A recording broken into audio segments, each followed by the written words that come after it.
May mga natuwa pero meron ding nambash sa magka-love team na sina Maris Racal at Anthony Jennings nang muli silang lumantad na magkasama sa publiko.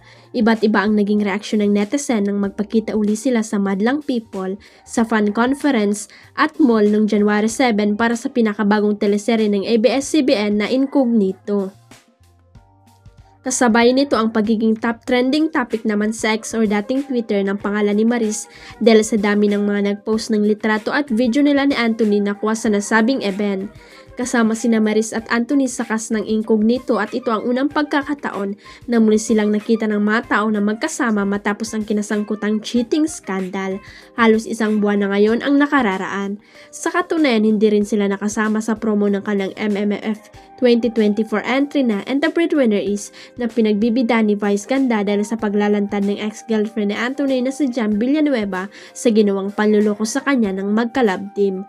Base sa nakita at napanood ng bandera ng mga photos at videos na kasama ni Maris at Anthony sa nasabing fancon, ang iba pang cast member ng Incognito kabilang na sina Richard Gutierrez, Baron Geisler, Kyla Estrada, Ian Veneracion at Daniel Fadilla.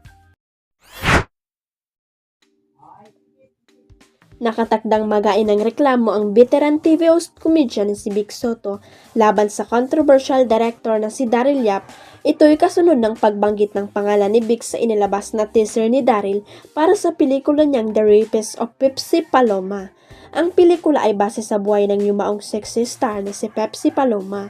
Ayon sa legal counsel ni Vic, nakatakdang maghain ng formal na reklamo ang Itbulaga host laban kay Daryl sa Muntinlupa City Regional Trial Court ngayon January 9, 2025. Malakas na ingay ang nilikha ng teaser ng The Rapist of Pepsi Paloma na isinapubliko noong January 1, 2025 dahil sa taas ang pagbanggit ng pangalan ni Vic sa eksena ni Gina Alahar at Red Bustamante.